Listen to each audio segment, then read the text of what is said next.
Welcome to Heart Collaborations, where we explore the heart of wellness, mental and emotional well-being, relationships, personal passions, and thriving parenthood. Hi, I'm Annette. And I'm Anita. Collectively, we have over 50 years in the educational and mental health arenas. Whether you're looking for information, personal stories, or just a place to feel seen and heard, you're in the right place. Join us as we dive into conversations that inspire, empower, help you grow, and add a little laughter to your life. Hey, we want to welcome you to Heart Collaborations today. And I'm really excited because I get to introduce you to, first and foremost, a really good friend of mine. But also, she is the CEO, the creator of the Culture Ties, Cindy Bowden. Cindy, thanks for being with us today. Thank you. Thank you both for having me. Of course. So why don't you just, go ahead and tell us a little bit about you. And I know today we're talking about really how food, culture, travel, how it can induce awe and build connection in relationships. And in a world that is struggling so much with loneliness and isolation, that is so important. But let's start with you kind of giving us your background. Let's see. I think in regards to the culture part, we came from England to Texas, Dallas, Texas. It was about 2001. And shortly after, became the executive director of the British American Business Council and had wonderful experiences with royalty, dignitaries. Okay, give us some examples, okay? Because, what would be an example of a royalty or dignity that crossed your path? So we had a gala in 2005 to raise awareness of Kew Gardens in England. And so we had the privilege and honor of hosting the Duke and Duchess of Gloucestershire, who was the cousin to Queen Elizabeth. Nice. And it was a wonderful gala at the Adolphus Hotel. And had wonderful connections with historic royal palaces with that. And the dignitaries, we met with the consul of Great Britain. And How fun is that? It was. Yeah, that sounds like a lot of fun. It was fun. I know I kind of jumped in there and cut you off. Okay. So go ahead and revisit. Well, first, we want to thank the Meeting Place for letting us host the podcast here. I want to thank you, Cindy, for being here. Thank you. And thank you, Rob Bliss, for letting us do our thing here. And don't forget, you can always come and network here. Yeah, the Meeting Place in Farmers Branch. And it's where you can come and connect, collaborate, and learn. So great workspace. Yeah. So Cindy, how did you first fall in love with exploring the world and culture, and food? What got you started? Very simple. It started from my mother trying to Americanize international recipes, having curry sausage, that's not, so it's very Americanized.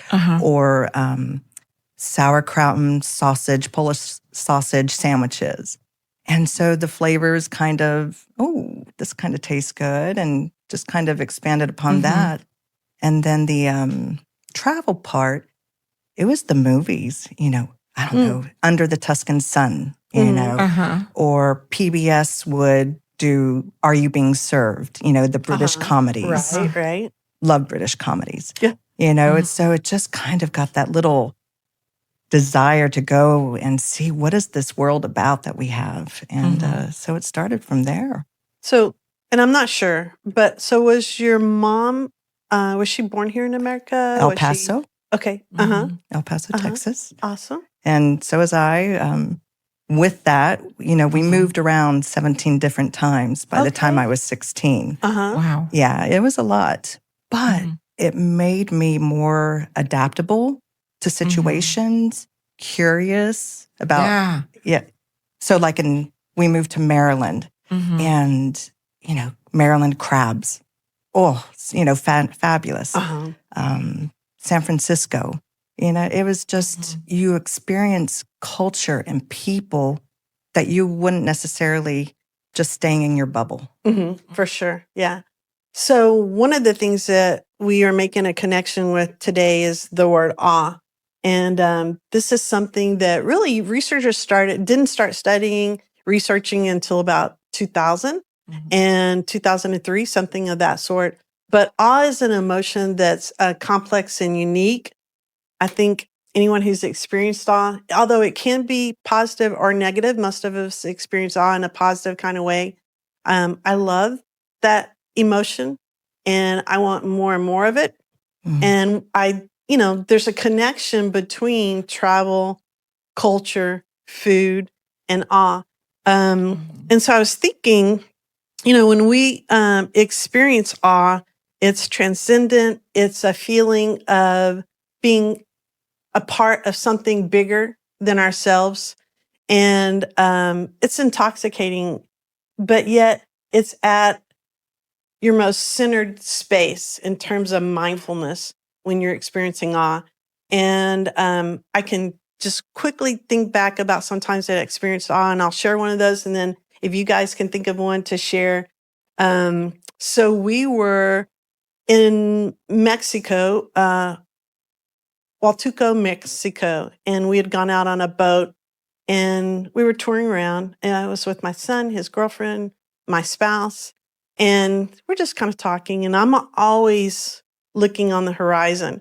And I see this stingray, and it is huge. And it jumps out of the water. It clears the water.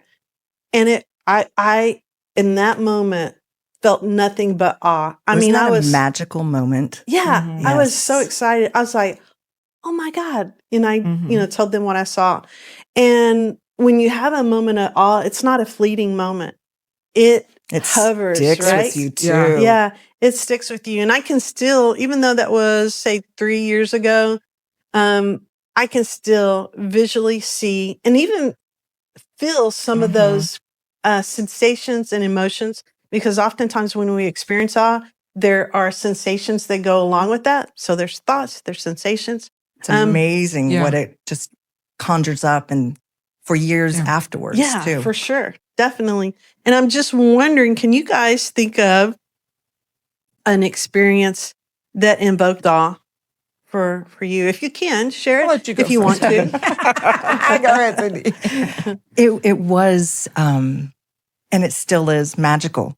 That awe is a magical moment. And it was about 5 of us traveling, and we were in Strasbourg, France. And it's right on the border of France and Germany. And we're trudging along with our, suitcases, and we're coming, and then we're going to have to turn right down the street. So as the 5 of us turn the street, right in front of us was this magical Gothic cathedral.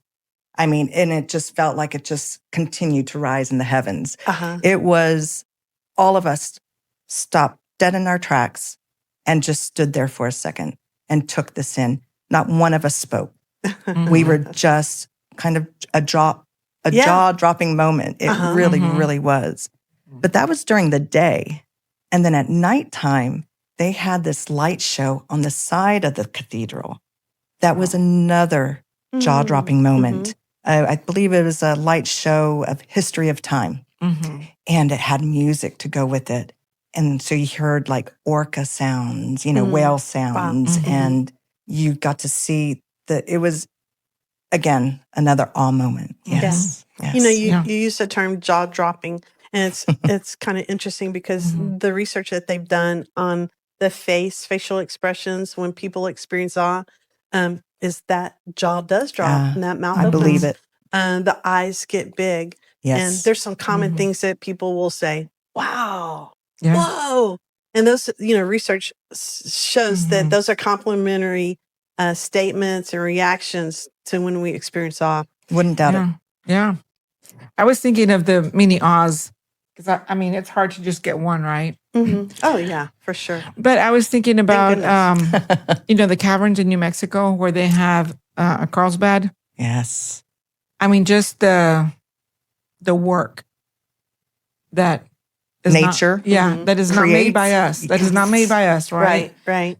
It's breathtaking. When you look at and then really feel that Mhm. how does this exist? Right. It's like Natural That beauty. wonder. Yeah. That, yeah. Mhm. yeah, I agree. yeah.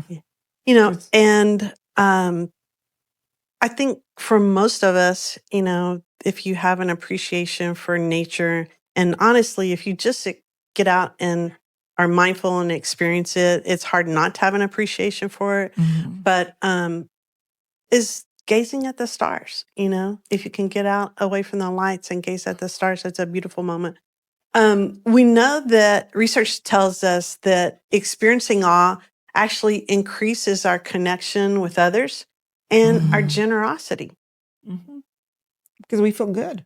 I mean, we're feeling good, right? Yeah. When this happens, Yeah. we're feeling generous. Like, I think, like, awe makes me feel special. Like, I feel this Mhm. gratefulness, this thankfulness, this specialness.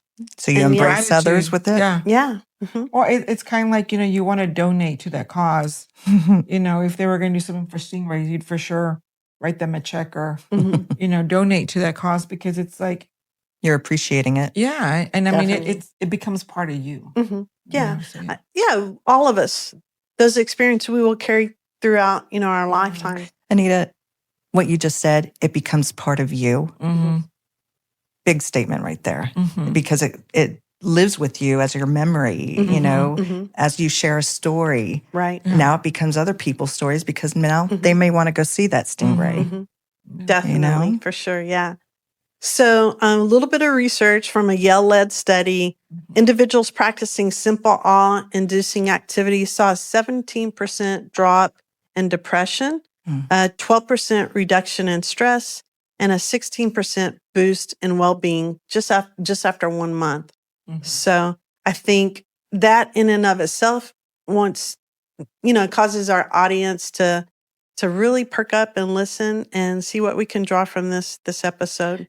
This makes me realize I'm like, now I know a lot of the residential treatment centers that treat, people for mental health Mm-hmm. are in nature. They're either Mhm. by the oceans or Right. a wilderness.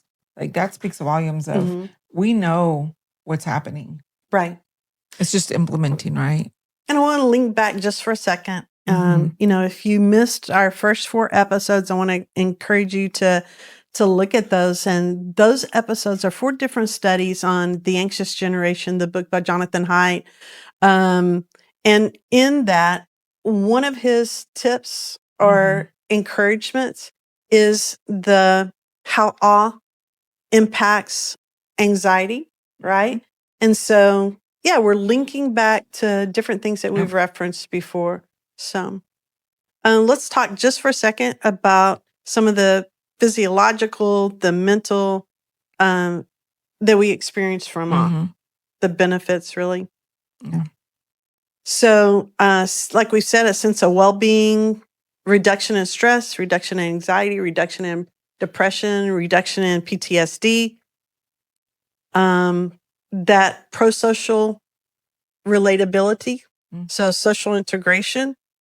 Those are some of the things, a sense of meaning and purpose. Going back to Vivek Murthy and the episode we did from his Final Prescription for Yeah. America, addressing loneliness and isolation and meaning. And he talks about success versus fulfillment. And the purpose of serving others. Right. Volunteering. So just some of the many benefits of awe. And, I'm wondering, Cindy, just you mentioned one, but just anything else come to mind in terms of travels, food, culture, and connecting that with awe? It could even be the smallest of things too. Yeah. It's It could even be the people that you meet. that's to the heart. It fills the heart with awe. Mm-hmm. The people, as long as you're not afraid of stepping out a little bit, be open, be social, ask questions. When you do that, the kind of the connection that you make with the person, you create an awe moment where I've had several people that we've met in Europe that are now friends on Facebook because of those awe moments that we've exchanged. It could be we met a couple in Rome and they're from Norway. Well, we're friends with them on Facebook now, you know, or it could be just the stories that they share with us, you know, it just, I think the small moments of meeting people can be big moments, actually. Definitely. Go ahead. Oh, I was going to say, I do a lot of food YouTube watching. You know, Andrew, he likes to eat at different places. He goes all over the place. I love watching him because he goes into the little bitty villages all over and experiences like their food, you know, along with their food is their culture, and it just all ties in together. Along with that is that the food kind of creates an experience. And I think you kind of tie the two together, the food with the experience, and it becomes something, again, awe-inspiring, magical. It's a story that can last a lifetime. You know, it's like we did a funny moment. We were in Greece in an island called Naxos. And we're at this restaurant, beautiful restaurant on the water. And Greek music starts and everything. And they start dancing. Fabulous. We're front row and everything. So he starts bringing out plates to smash, you know, Opa, right?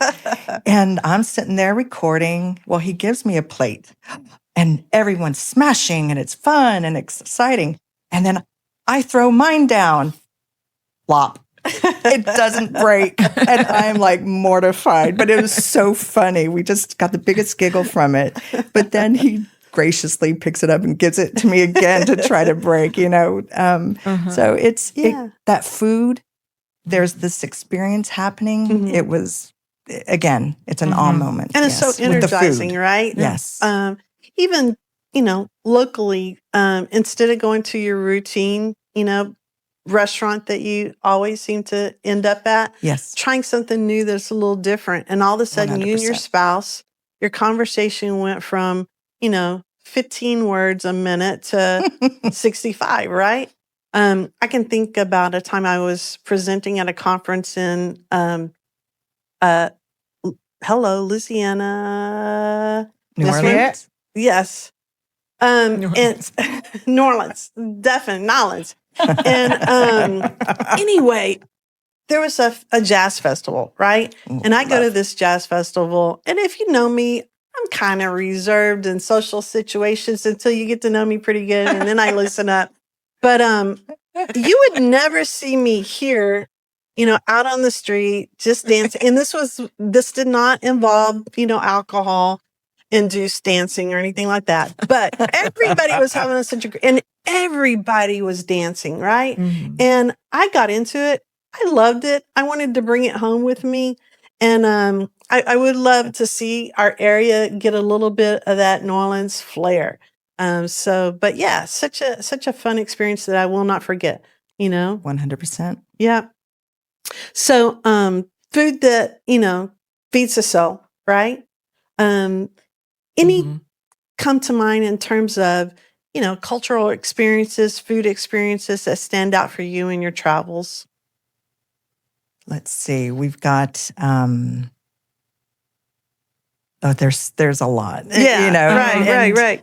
It's even this, again, back to the simplest. It doesn't need to be something so big and extravagant, but we have a couple that we know in England, and we just recently went to York, England, and they invited us to their village, Selby, and they made us a wonderful Sunday roast lunch, and with the Yorkshire puddings, and just kind of I have a gluten intolerance, and they were even so considerate to give me a Yorkshire pudding that was gluten-free. And you learn little, you're always learning when you travel, always. And so apparently your Yorkshire pudding is usually done with the gravy and the Yorkshire pudding, which is the size of a bowl, Uh-huh. before you eat your meal. Instead of, we used to have the small Yorkshire puddings Okay. with the meal, Uh-huh. but no, if traditional style, it's before the meal. So it was our little appetizer. But the thoughtfulness, the warmth, what we learned sitting around a table, just sharing that little something that's different about the culture there. Small, but still fabulous. Right. Yeah. Yeah. I know on one particular travel experience, this particular location, you could dine at a high-end restaurant or, something much more local. And we found out in one of the publications that the locals were writing about this great family that did chicken, rice, and beans on a grill behind their house. And we definitely showed up. And oh my gosh, it was like the best meal of the whole trip. And I'm forever trying to find this lemon garlicky chicken that's roasted on a grill like I had there. So, yeah, Probably just so juicy and yummy and flavorful. definitely. Yep. Definitely. Yep. So a survey of 2,000 Americans revealed that people felt on average 67% better mentally after taking a trip. 100%. Yeah. And I believe that the trip isn't just the day that you're taking the trip. It's also so much of the planning beforehand, Okay. kind of like Christmas. Uh-huh. It's not just about the day. It is the planning beforehand that creates the whole season. So here you have with the trip, you're planning, you're getting excited, you're sharing with family members or friends that you might be traveling with. Then the trip happens, you're experiencing these awe moments. And then afterwards, you've got the memories on film that you get to, maybe put a little Google slide together. And, it's a whole journey that creates that.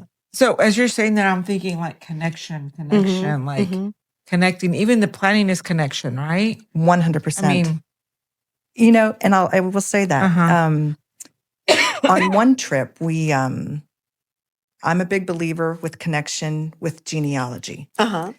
Genealogy can create those connections.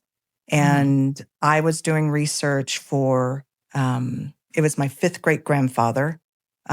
He served as a lifeguard to George Washington. And he came from this small village in France called Wasselonne, just right outside of Strasbourg. So before our trip, I'm calling Wasselonne, a French-speaking, little village, hoping, I can speak to someone. And sure enough, this gentleman picks up the phone and says, I'm basically wondering if I can find any historical records within the town before we travel there. And Jean-Claude is his name and said, I can help you with that when you come here. And so we got there. And he gave us this wonderful tour of the whole little village, right? But not only that, he had the keys to the castle too.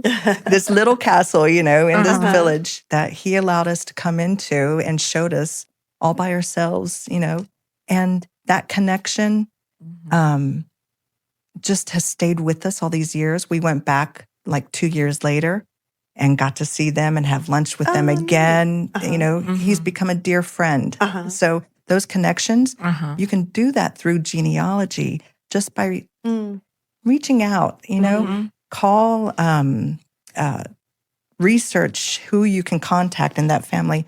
We did that with another family in England, and it's a distant cousin.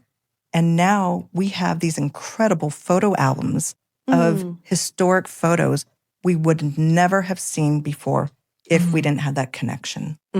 Oh, Yeah, it's very special. Yeah, that is. I'm curious, and you may have a answer just off the top of your head, and you may not. But I'm wondering about like a cultural tradition that made you feel, welcome from the start, just instantly welcome.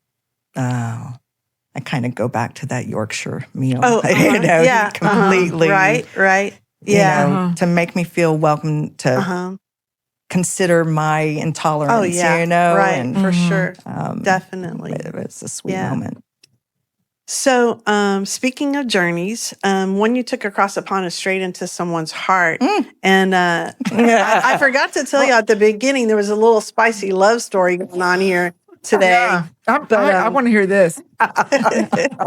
Yeah, so tell us about, I know that trip to England is where you met your husband, Russ. Right. Tell us a little bit about that adventure that changed your life. Before that even started, I want to know, like, I heard you went by yourself.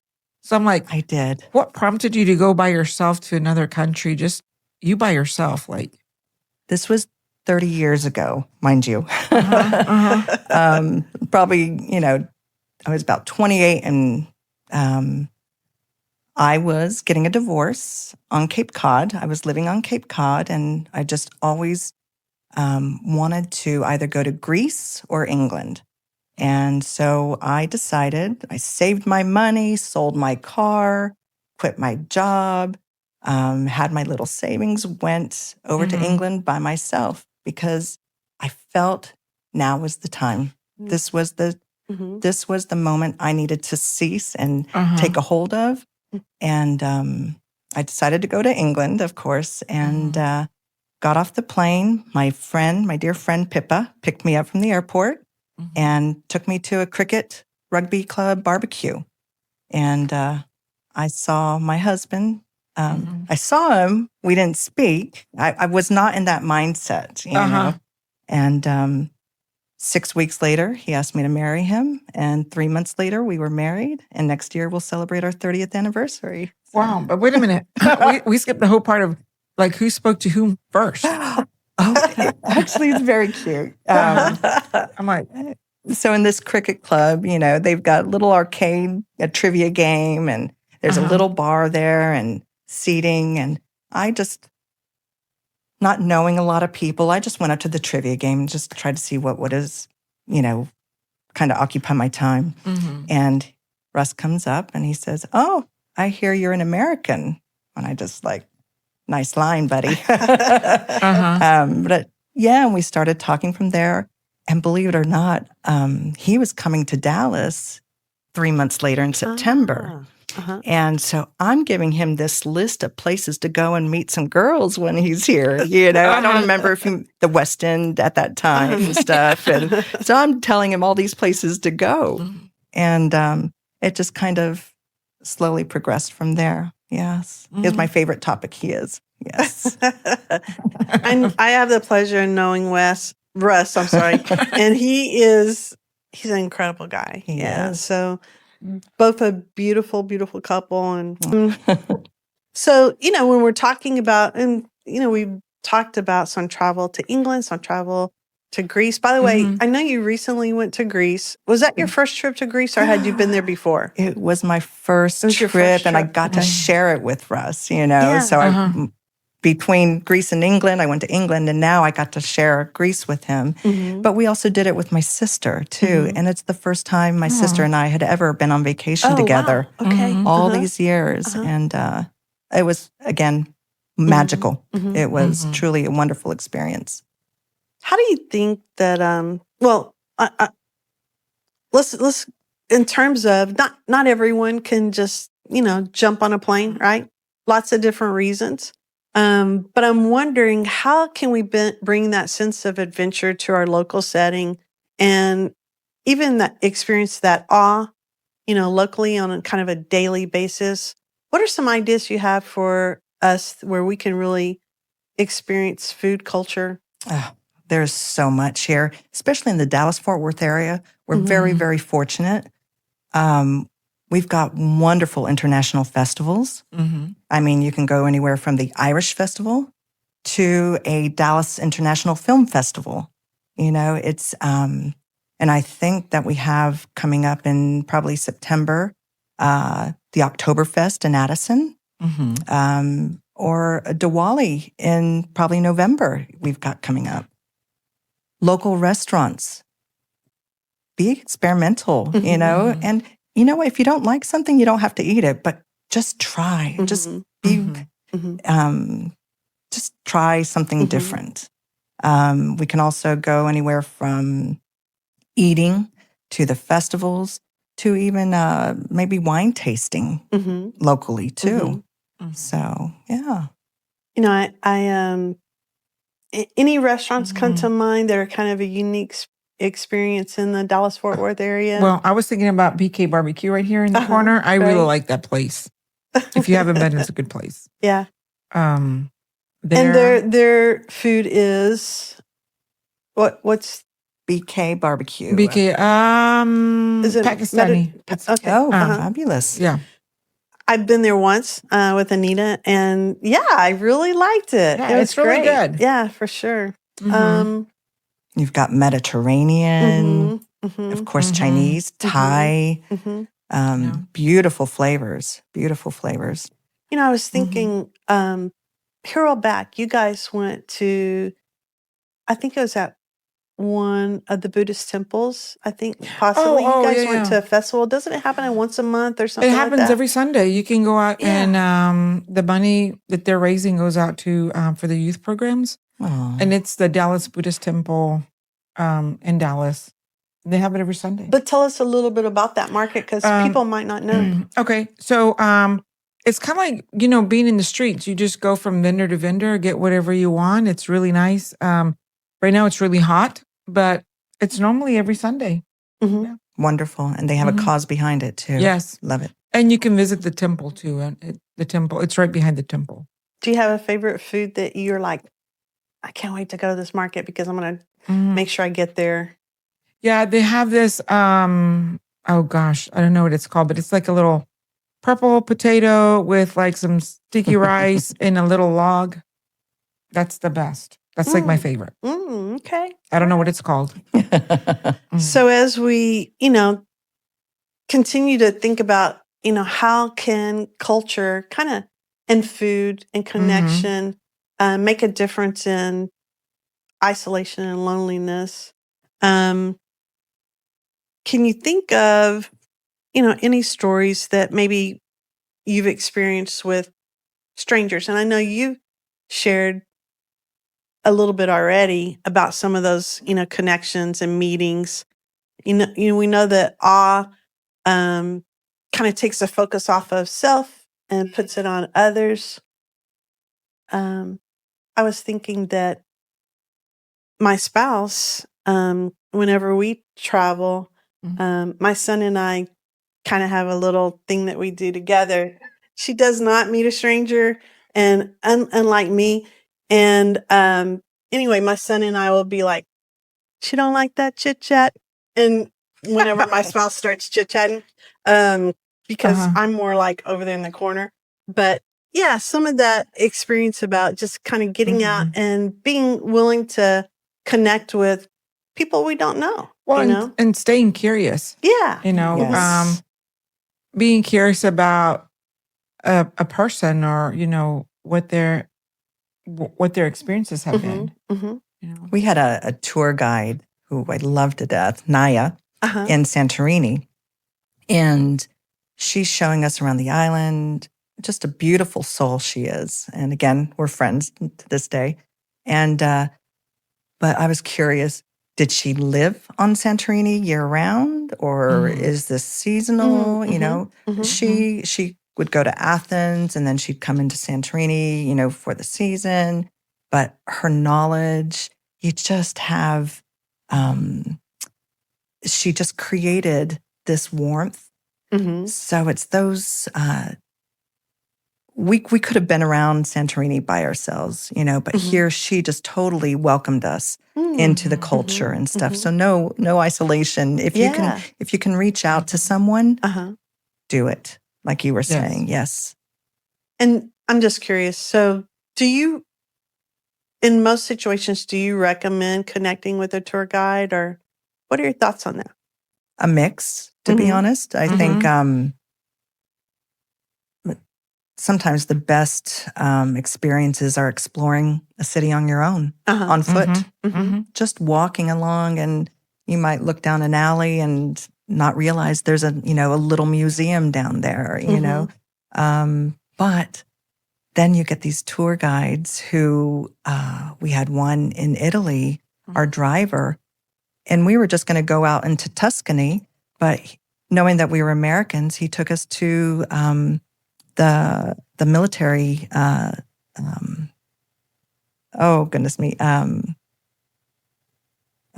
Facility? Gravesite. Okay. Memorial Cemetery. Elders. Cemetery. Yeah, Uh-huh. yeah. Yes. Oh, awesome. And we weren't expecting that, but this tour guide threw in something so special for us.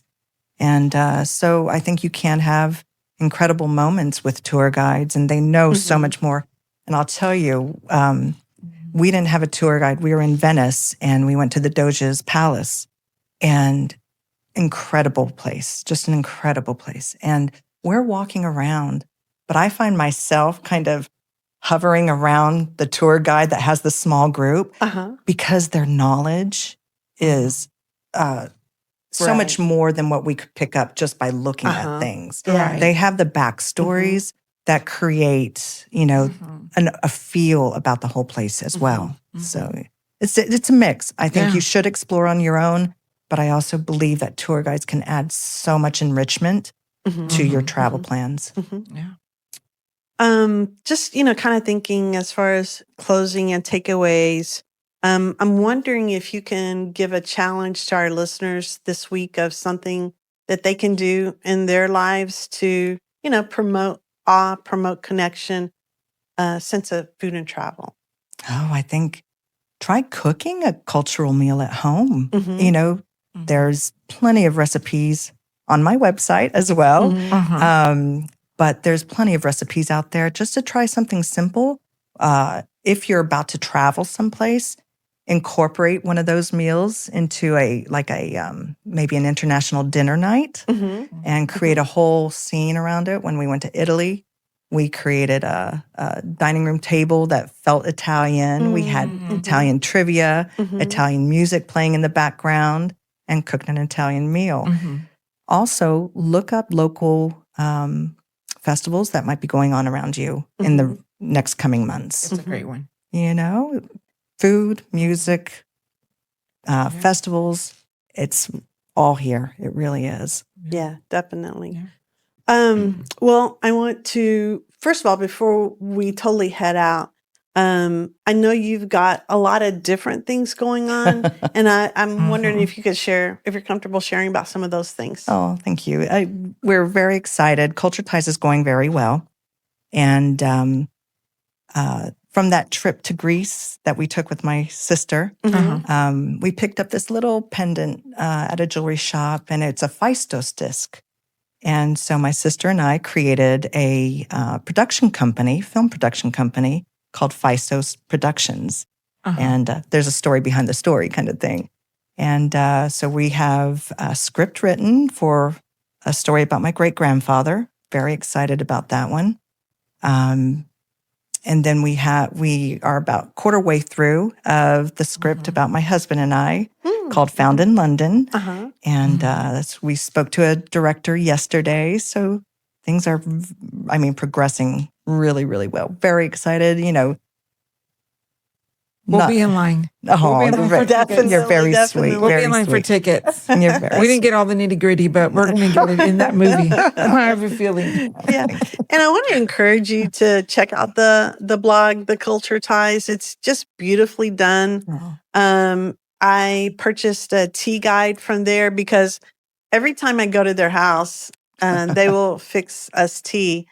And oh my gosh, their tea compared to my tea, I don't know what it is that they put in their tea, but it is just so delicious and smooth and calming and yeah. So I went on and purchased a tea guide, and I absolutely love it. It has some of the history about tea, about different types of teas, and then how to properly prepare the tea. And there are other kinds of things that people can take advantage of as well. Would you want to share a little bit of what they will find on the Culture Ties? We've got anywhere from cultural stories, like where does cheddar cheese come from? It's actually Cheddar Gorge in England. It's little fascinating stories that way in culture. Then we have recipes. I would love for your viewers to, we've got a segment called Taste of Tradition. where these are recipes from families in their traditional, cooking recipes and stuff. And we've had some wonderful recipes submitted and sharing. Papa Rihanna,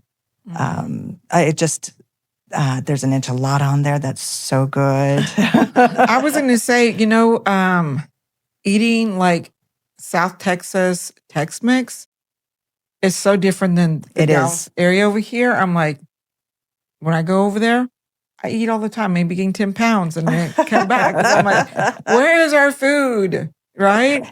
The authentic recipes we get spoiled. Are incredible. So that Taste of Tradition, I would love for anyone to submit that.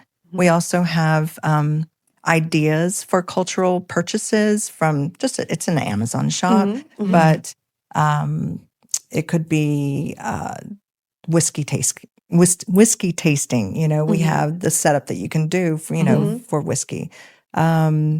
So we've got recipes, Taste of Tradition, cultural recipes. I even have a travel section for people who might need tips, hotels, tours. It's all on there. Nice. Thank you. Travel insurance is on there as well. So all kinds of just opportunities. One of the things that we love and pride ourselves on is kind of digging through to find the gems, right? Yeah. Trying to do the hard work for you so that it can save you some time and money. And so I think the Culture Ties does that same thing. You can head over there and look at that, and it will help identify the gems for you and save you some of that hard work. So I want you to remember that you don't need a suitcase to travel. Sometimes all it takes is a plate, a friend, and an open mind. Love it. Own your wellness. Elevate your life. The content presented in this episode or any others should not be considered therapy and is not prescriptive. If you have questions or concerns about mental health, contact your primary care physician or local mental health provider. The opinions expressed are solely ours and are not representative of our employers or coworkers.